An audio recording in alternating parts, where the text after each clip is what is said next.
the city to the fact that it's probably going to be closer to $100,000 each to maintain, to get this thing going, to hire the right person, and then to maintain a new airport.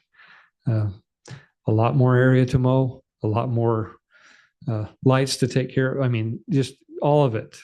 And now the FAA funds most of the operations and will continue to fund really the upkeep of the airport. Doesn't mean we don't have expenses like we do now. You think it's hard to plow a 4,000-foot runway? Try a 6,500-foot runway that's wider, and where all that snow goes, more taxiways, more separation, a million things to talk about. And I appreciate you all coming to that meeting and having that discussion and learning some of those points. But like Eric said, this has been going on for 40 years. My father was chairman of the airport board 30 years ago, and they tried to do this. We've just hung on a little longer. And now we've got the kind of growth going on in our community where we need it. And that's my 2 cents worth. Craig Covia here with me on the airport board. He's served faithfully for many years, is interested in helping to further this project. We've got, I think, a good FBO operator operating right now. What does FBO stand for? Fixed base operations. Yeah, sorry. We use acronyms in government and other things that we take for granted that everybody knows.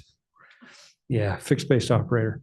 So someone, it's not inconceivable that the city would buy part of a building that would, you could put up a big steel building that would have a hangar incorporated into it, that would have a pilot's lounge and some office space that could be rented or purchased, put it up as one building, and then that's a start.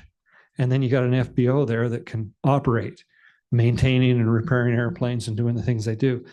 This current FBO is got a flight school and a pretty busy one. I don't know what his attention span is for the future, if he thinks that's been a good thing for him, or if he thinks he's just had a lot of unprofitable stress in his life. Maybe some of both. But we need to be prepared. If the city fathers and mothers think that this is the appropriate direction that we go, that's where we're headed. If you think otherwise, we need to know, because this has been a lot of work, and I'm getting a little tired. I'm not going to hang around forever. In fact, if it doesn't, again, I thought about, okay, I'm going to get the commitment from the city that this goes forward, as well as the county. I'm going to get it in writing. and then if not, I'm going to submit my resignation.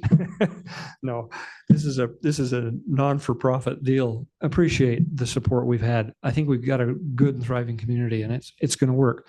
The airport's one of 5 legs of this stool that we really need to have a thriving community. And I think we'll be all surprised how much more opportunities arrive when we give entrepreneurs and owners the opportunity to get in and get out and do business here. And you say, well, why don't they just fly into Idaho Falls? Well, then they'll put it up in Idaho Falls. Idaho Falls wants that business, they'll get it. If Rexburg wants it, we'll get it. And that's what it says. Welcome to Rexburg. Thank you. Any questions? Yeah, go ahead. So I'm not on the airport. And so I have to be honest, in all my time on the city council, I have not heard that the plans were so extensive for the airport. So is the full council going to get brought up to speed on that? Because I've never heard that it was going to quadruple in cost or what he was saying here. So well, I just heard that 20 minutes. Yeah. So that's what I'm asking you, is the council going to be brought up to oh yeah speed on yeah, we'll be talking about it a lot more in the next little while. But talking about, the commitment that it will take to hire an airport manager or some position like that. It's just basically, old conversation. So this is all a new plan then? This is new? I'm just. yeah. Yes. Yeah, we hadn't really thought about that. I mean, I guess maybe in all of our minds, we thought eventually we'd probably have to look at that. But Dave was just bringing up the thought that we may have to think about it sooner than later to try to get the ball rolling and just make some things that we see happen probably sooner than later. But Councilwoman Johnson, probably the biggest thing we've got right now is having somebody who can bring themselves up to speed and interface with all of the parties, the state, the feds, and the community, and the engineering firm, and all the federal agencies that are involved in this. There's 7, and pull this together in a way that says we're going to do this. We've put ourselves in harm's way because we've been thinking about doing an airport for so many years that when people call and say, we'd like to build a hangar at your airport, and there's been literally dozens and dozens of people who wanted to do so, we say, okay, you're welcome to come build, and you can build on that lot. But we got to be honest, in full disclosure, we're looking at a relocation. And so what do? I mean, even one of our own board members built a new hangar up in St. Anthony. So, that's kind of we put ourselves in limbo. We're in airport purgatory right now. And so we need to move forward or give it up altogether. And there's a lot of reasons why we need to move forward. None of them are good for me, but it is good for the community overall. And in the long run, we'll be glad we did. It may be a future generation or 2 from now that says, wow, they had their long game on. And we don't play long games very well in this country anymore. We don't take our long-term perspectives very seriously anymore. We usually go from quarter to quarter. That's about as far as we can see.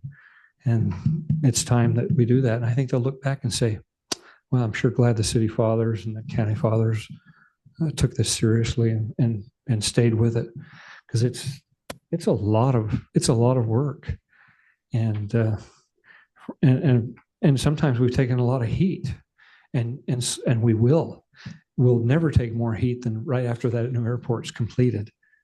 And people are going to say, okay, you've got a beautiful long runway out there, and nobody's there. And there won't be until they start building. But that's the things we got to anticipate. How do we invite the new participants to be building as the airport is being constructed? Okay. That's all I've got. Thank you. Any other questions? Okay. Thank you. Thank you. Thanks. Appreciate both of you, your service on the airport board for. Thank you very much. All right, we will move forward now with our staff reports. Item number 6A is our finance report with Mr. Matthews.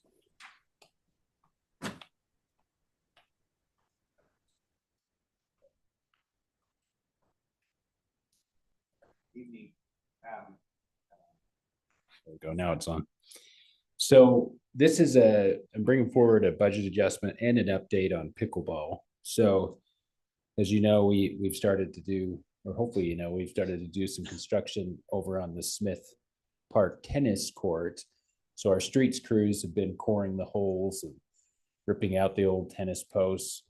And then our fence contractor is also doing some of the fence work. And so we're going to keep doing that through the month of May. And then in June, we're hoping they would come earlier, but our contractor that's going to do the resurfacing is saying probably late June. So we're asking them to come sooner, but they said that's probably where it's going to have to be on their schedule. And then, so just to give you guys a couple updates, we do have the change order that we're asking for is about an additional $10,600 on the Smith Park. And because we found out as we dug into it, we really do need to replace the fabric on the north side, so over by the playground, and then also the poles on that side. They were all leaning pretty significantly. And then the other thing is we got feedback from the pickleball community, and they asked if there could be gates for each of the courts so that you didn't have to come in the middle and interrupt play.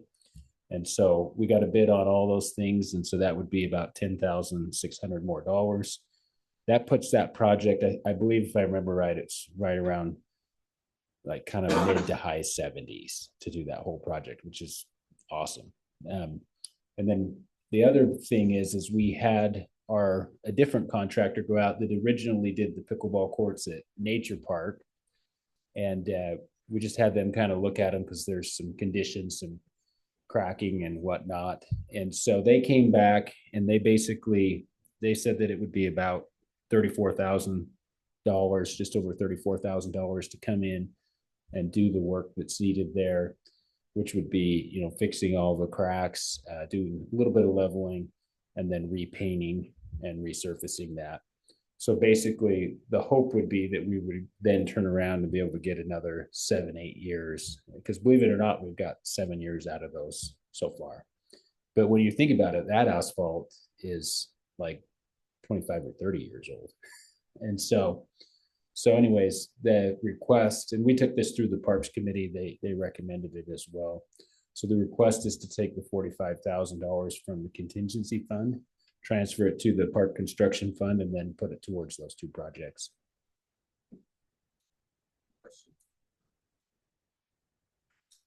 All right. If there are no questions, I would entertain a motion to make this budget adjustment. I can make a motion that we approve this budget adjustment for pickleball projects. Okay, thank you. Is there a second? I second. By Councilmember Research. Any further questions or discussion? Hearing none, all in favor? Aye. Any? Aye. All right, motion passes. Thank you. Thank you. Oh, Councilmember Walker, are you online? I am online.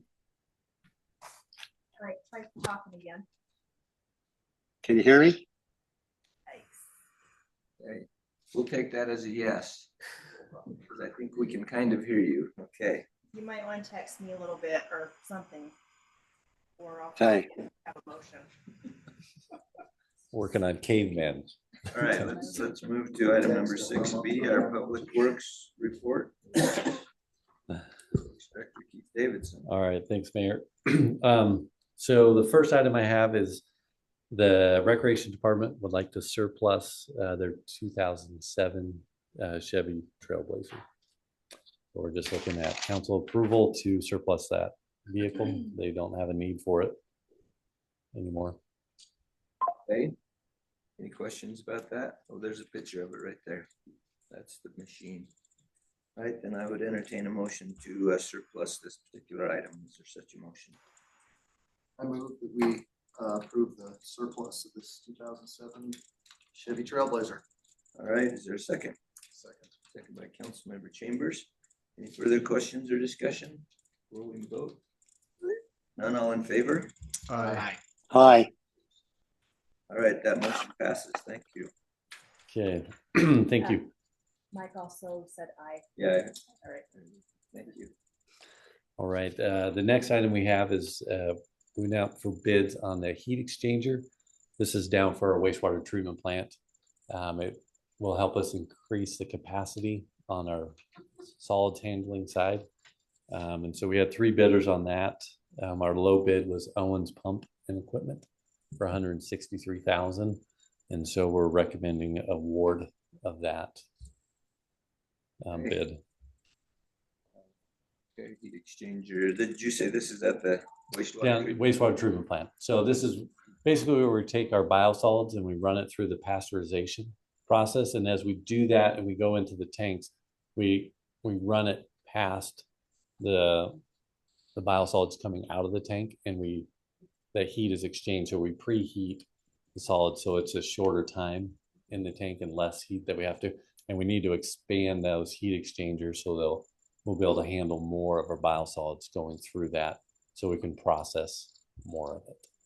All right, well, for wastewater equipment, this is relatively cheap, unfortunately. Yes, yes. Wastewater is not All that right. inexpensive. All right, well, I would entertain a motion to approve this bid and accept this bid. Mr. Mayor, I would move that we accept the bid, the low bid for the heat exchange equipment to Owens Pump and Equipment, $163,000. All right, thank you. Is there a second to that motion? I'll second. Second by Councilmember Johnson. Any further discussion or questions? Hearing none, all in favor? Aye. Any opposed?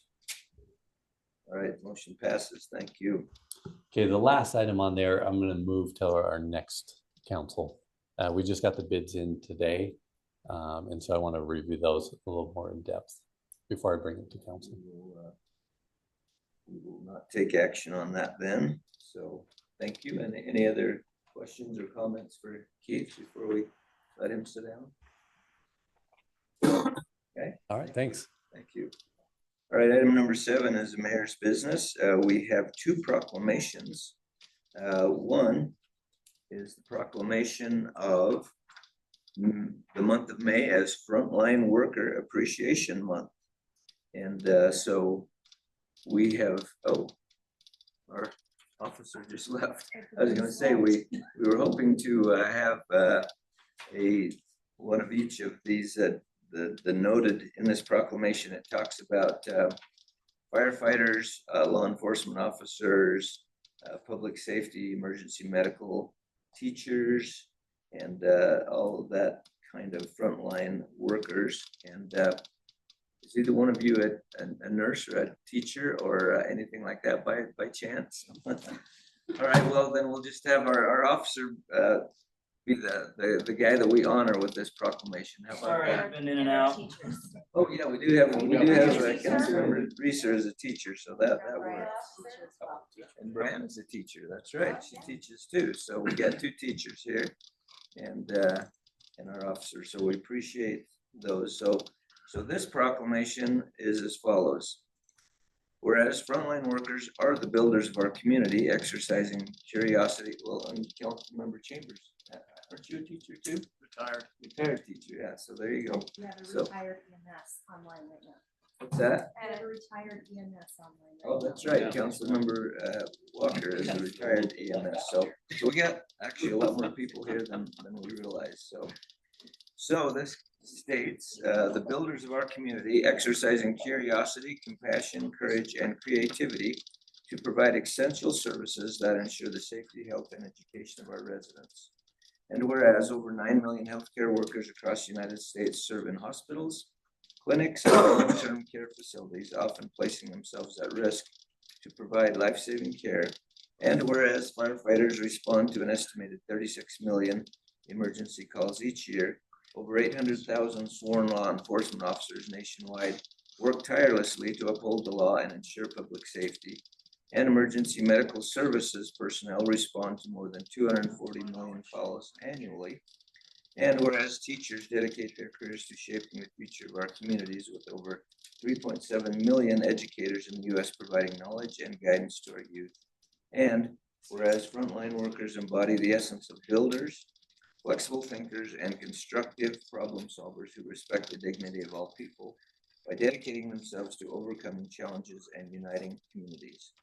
Now therefore be it proclaimed, I, Jerry Merrill, Mayor of Rexburg, do hereby proclaim the month of May as Frontline Worker Appreciation Month in the city of Rexburg, and encourage all residents to join in recognizing and honoring the heroic contributions of our healthcare workers, firefighters, law enforcement officers, EMS personnel, and teachers.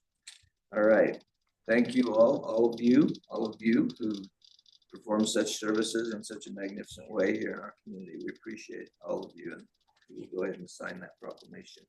Now I need a motion to ratify this particular proclamation. Is there such a motion? Mr. Mayor, as the only person here who is not one of these frontline workers, I think it'd be appropriate for me to move that we proclaim May as Frontline Worker Appreciation. All right, thank you. Is there a second to that motion? I'll second it. Second by Councilmember Chambers. Any further questions or comments? Hearing none, all in favor? Aye. Aye. Thank you. Any opposed? All right, we will sign this proclamation and we'll consider it ratified. All right, I've asked Councilmember Johnson to read proclamation 2025-03, which proclaims May 15th, 2025 as Arbor Day here in the city of Rexburg. Okay, it says, whereas in 1872, J. Sterling Morton proposed to the Nebraska Board of Agriculture that a special day be set aside for the planting of trees. And whereas the holiday called Arbor Day was first observed with the planting of more than 1 million trees in Nebraska. And whereas Arbor Day is now observed throughout the nation and the world. And whereas trees can reduce the erosion of our precious topsoil by wind and water, lower our heating and cooling costs, moderate the temperature, clean the air, produce oxygen, and provide habitat for wildlife. And whereas trees are a renewable resource, giving up paper, wood for our homes, fuel for our fires, and countless other wood products. And whereas trees in our city increase property values, enhance the economic vitality of business areas, and beautify our community. And whereas trees, wherever they are planted, are a source of joy and spiritual renewal. Now, therefore, I, Jerry Merrill, Mayor of the City of Rexburg, do hereby proclaim May 15th, 2025 as Arbor Day in the City of Rexburg, and I urge all citizens to celebrate Arbor Day and to support efforts to protect our trees and woodlands. And further, I urge all citizens to plant and care for trees to gladden the heart and promote the well-being of this and future generations. Adopted by the City of Rexburg, State of Idaho, on the 7th day of May, 2025. All right, thank you, Councilmember Johnson. I appreciate that. And I do like trees. So I would entertain a motion to ratify this proclamation. I will make that motion, Mr. Mayor. Thank you. All right, is there a second? I second. Second by Councilmember Reeser. Any further discussion? I will say, just so that you'll know, along with Arbor Day, May 14th, which is the day before the official Arbor Day, is what we in Rexburg lovingly refer to as Flower Day. And you might say, what is Flower Day? That's a combination of planting flowers and planting trees. And that's the day that we have lots of volunteers come out and plant the flowers all up and down Main Street and Center Street. And that will happen next Wednesday, a week from today at 4 o'clock. And if any of you are available to come to that, I would invite you to come to that as well. It's always a fun event. Most of the time you can just walk up and down the street and kind of supervise and make sure that flowers are getting planted correctly.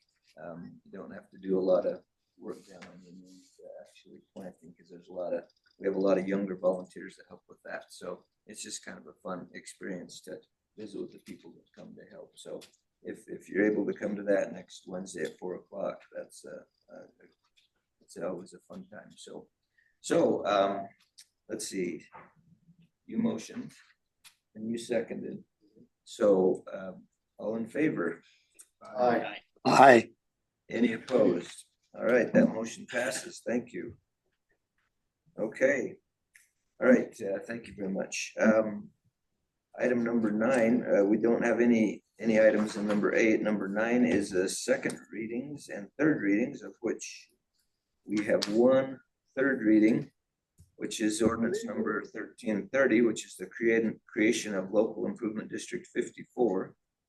And we've had this discussion and a second reading of this, so this would just be the third reading for LID 54 to create it. Is there any discussion on this previous to moving forward towards a vote? If none, I would entertain a motion to move forward on or to consider ordinance 1330 third read. Mr. Mayor, I'll make that motion that we consider ordinance number 1330 third read. All right, thank you. Is there a second to that motion? Second. All right, thank you. Second by Councilmember Chambers. Any further discussion? Hearing none, all in favor? Aye. Aye. Aye. Any opposed? No. All right, motion carries, noted with one no vote. Thank you very much. All right, item number 10 is the consent calendar. The consent calendar tonight consists of minutes from the April 23rd, 2025 meeting and the approval of the City of Rexburg bills to get those paid.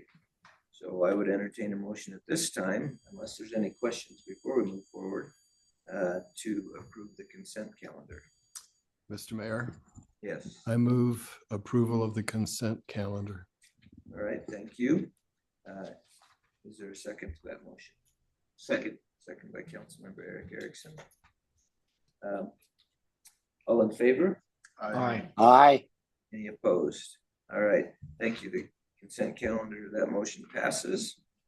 And at this time, item number 11 is to move into executive session as per state statute 74-2061J to consider labor contract matters authorized under section 74-206A1A and B Idaho Code, and to acquire an interest in real property which is not owned by a public agency.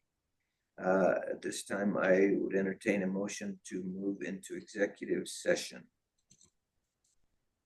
Mr. Mayor, I move that we go into an executive session. All right, thank you. Is there a second to that motion? I'll second. Second by Councilmember Johnson. All in favor? Oh, let's see, we need a roll call vote. Sorry, Mariana. Councilmember Johnson, Yes. Councilmember Chambers. Yes. Councilmember E. Erickson, Yes. Councilmember Reeser, Yes. Council President Walker, Yes. Okay, thank you. That motion passes and we will move into executive session. So at this time, we will conclude our business here, move into executive session, and then when we come out of executive session, basically we will just adjourn the meeting. So if anyone wants to stick around for the adjournment, you're certainly welcome to do that.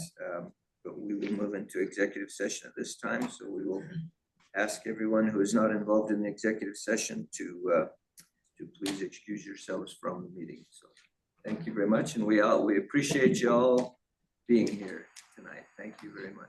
Thanks. Thank you. So Better. I think we will adjourn to the front conference room.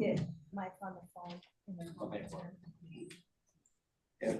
Colin said he might be able to join us on the phone too, But possibly, so.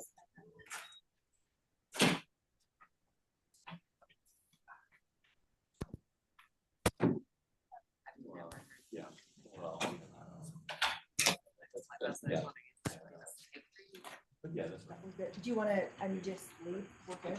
I don't need to do anything else. Thank you.